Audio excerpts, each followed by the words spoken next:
Thank you, Amit. I should have stayed in the university. The Vice Chancellor and President of the University of the South Pacific, Professor Walia, the CEO and founder of Air Universal Group, Mr. Marshall Yat, the Deputy Vice Chancellor, Research and Head of School of Business and Management, my friend, Professor Gurmeet Singh, esteemed guests, participants, ladies and gentlemen.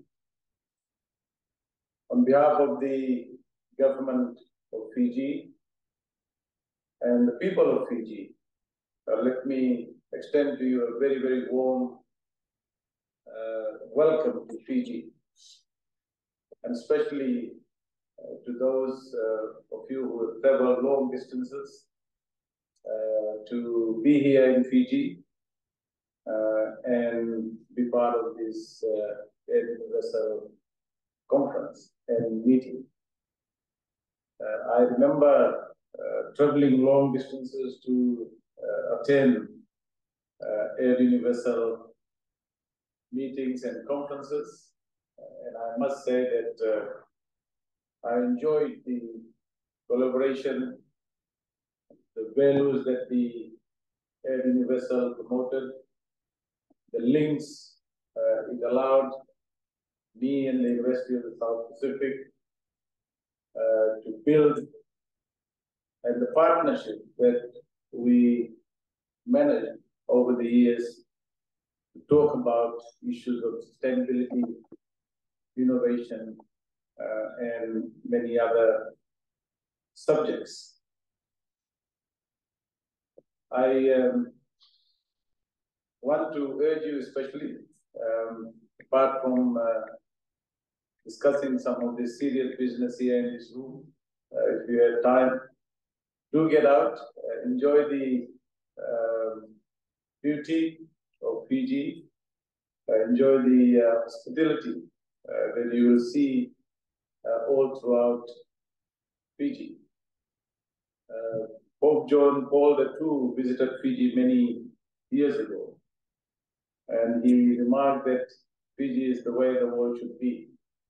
Of course, we went through our own share of problems over the years, but we, as a new government, we're saying that Fiji is back to perhaps the way the world should be, and if it is not, we will make sure that it becomes one.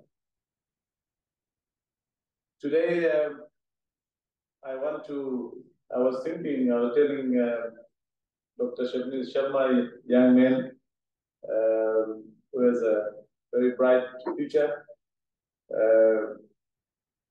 that I haven't decided what I'm going to say this morning. But I know what I have to say. And let me just begin by saying that business schools and all of you who are part of business schools, your role in all the issues that you have highlighted, whether it's to do with sustainability, whether it's to do with promoting good values, whether it's to do about partnership, collaboration, building links, whether it's about looking at new ideas and innovation. These are very, very important undertakings, one that should be built as part of your research, of your advocacy, of your teaching in business schools. The world today is, if I could say, on the cliff edge. Whether you talk about major global power contestation, we feel that every day within the Pacific region, whether it's to do with climate crisis, whether it's to do with how to deal with climate crisis, these are some very, very pressing global challenges that the world is now facing. And this idea of sustainability is not new. Economists talked about it many years ago when they talked about how to use non-renewable resources. The whole idea, whole concept of sustainability emanated from those kinds of discussions. The Pacific Islands today, and Fiji is no exception, in this part of the world, for 6 months, we hope and pray that we don't get hit by a devastating cyclone or a devastating flood, because these extreme weather events, extreme climatic events, has the potential to wipe out entire countries, a good portion of entire country's GDP. For example, when we were hit by a cyclone, Category 5 cyclone in 2016, we lost a significant portion of our GDP. And it has taken years for us to build infrastructure to restore what it was before. The impact of climate change, and especially in this part of the world, and indeed most small island states around the world, is significant. We cannot overstate the impact of this. And indeed, in many other developing countries, large developing countries, and developed countries as well, whether you talk about floods in the US, or Canada, or UK, or certain parts of Europe, it's all there, very evident for anybody who is interested in looking at it to see. The global advocacy with respect to mitigation and adaptation, particularly mitigation to climate change. I was in Morocco recently attending the World Bank IMF annual meetings and chaired the Commonwealth Finance Ministers meeting. One of the things that I said very clearly at that meeting was that time for advocacy, time for putting out there data and information showing the impact of climate change is over. It's now time for action. And action is what we are calling for. The Pacific Island countries are at a cliff edge. We don't have time. We want action. And one of the things that we have been saying for many years is that the Pacific Island countries have not contributed to the greenhouse gas emissions in the way that many other developed countries have. But despite that, the Pacific Island countries, including Fiji, we are making sure that we achieve a target of net zero emissions, by 2030, or beyond, a little beyond 2030. And we are putting in policies and measures to achieve it. We already have 50% of our sources of energy coming from renewable sources. So we need to look at the other 50%. But for many small island countries, the opportunity to address the issue of mitigation requires a lot of resources. And adaptation, not mitigation, is the key, because anything that we build now in this country or in the Pacific Island, it has to be climate resilient. Whether we are building a road, hospital, water supply infrastructure, housing, hotels, we are talking about climate resilient infrastructure. We're talking about climate resilient agriculture. And to do all this, it is absolutely vital that we have the appropriate resources. So the growing urgency of global climate crisis has in fact necessitated an unprecedented focus on financing mechanisms that address both mitigation of greenhouse gas emissions and adaptation to the consequences of climate change.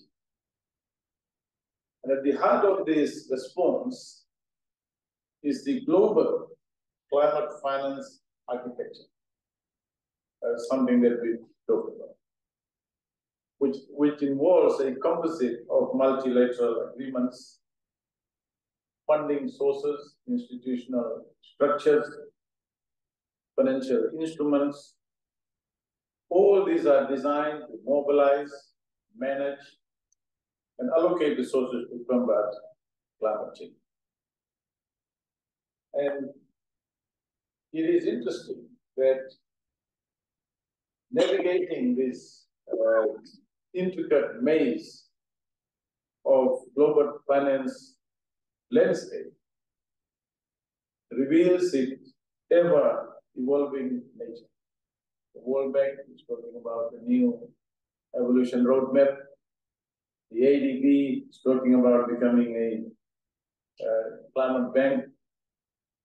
And resources circulated through numerous multilateral pathways, both within and outside the bounds of the UNFCCC, the United Nations Framework Convention on Climate Change.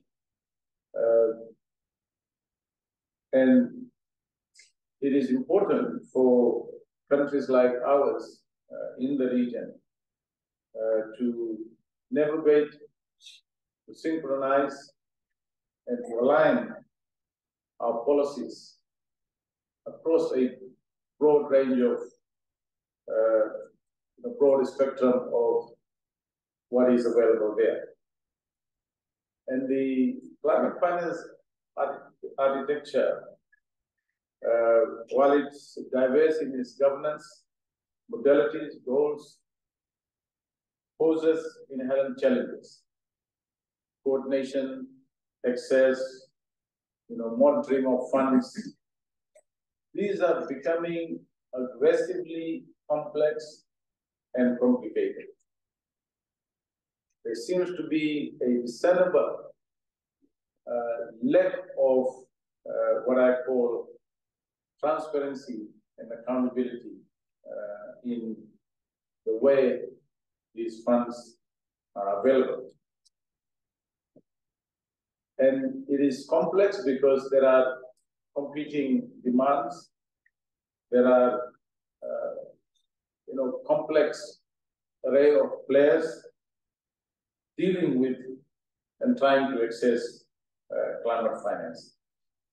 If I can just give you some figures of what is perhaps happening in the global financial climate finance architecture, it will lay down some of the challenges. And here, I want to do this because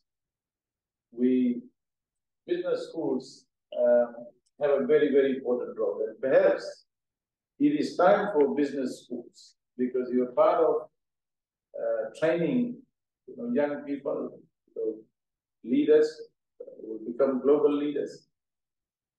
And I find that there is a lack of appreciation and understanding. I mean, when I got out of the academia and joined politics, I realized that good politics is not necessarily good economics, good policy. And good policy and good economics is not necessarily, good politics. But I think there is an important challenge for academics, business leaders, to create that policy, research policy interface, and read and do work beyond translating or mere publishing and analyzing data, translating that into policy impact. And in the area of climate change, I think it is a very, very fertile field to be able to do this.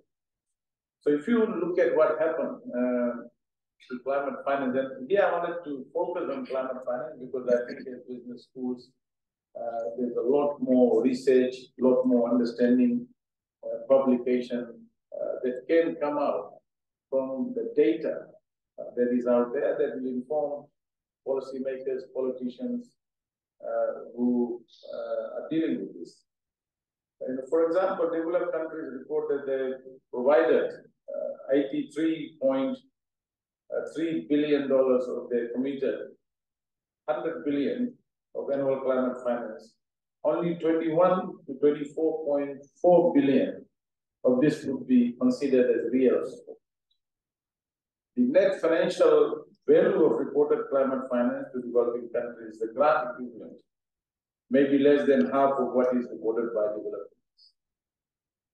And due to overestimating the climate relevance of reported funds, bilateral climate finance may have been up to 30% lower than reported.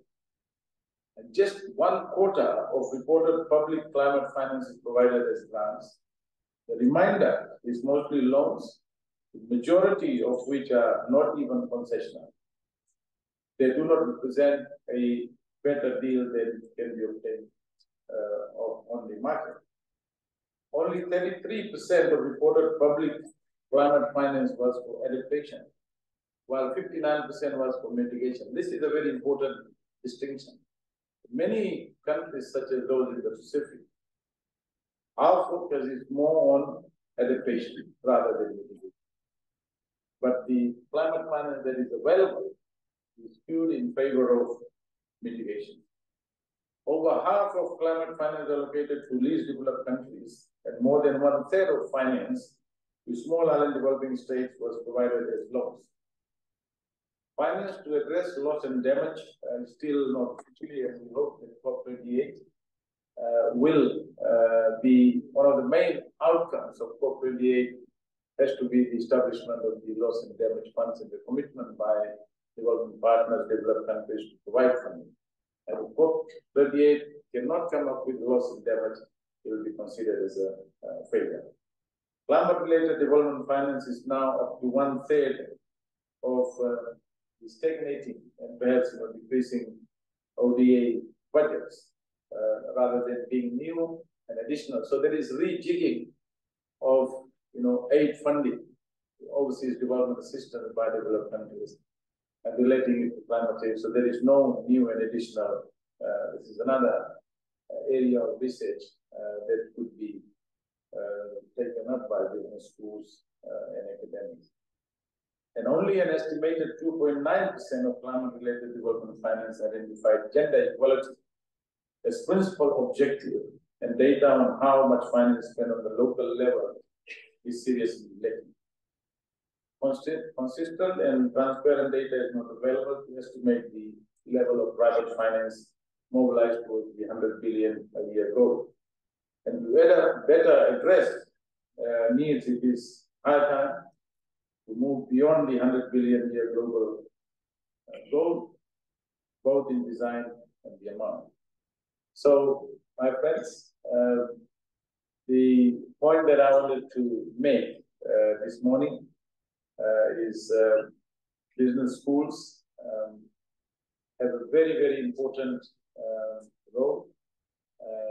And the reason why I'm saying that is that governments will not be able to do everything that is required in the whole area of climate change.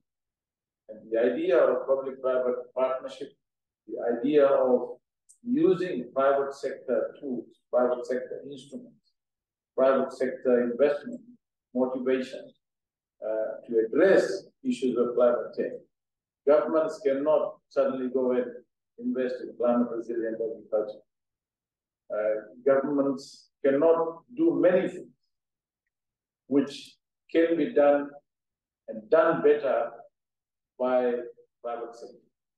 And I think the research that business schools could do in the future, and Universal could look at its own criteria, in terms of ranking. I know you look at sustainability, but climate change should become mainstream, a single focus in many ways to deal with it.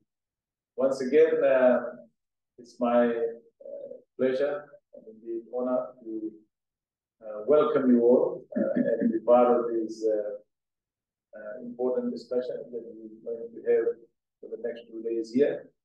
And I know that you'll be traveling to Suva, and I will see if I can sneak through there and see what you are up to in Suva.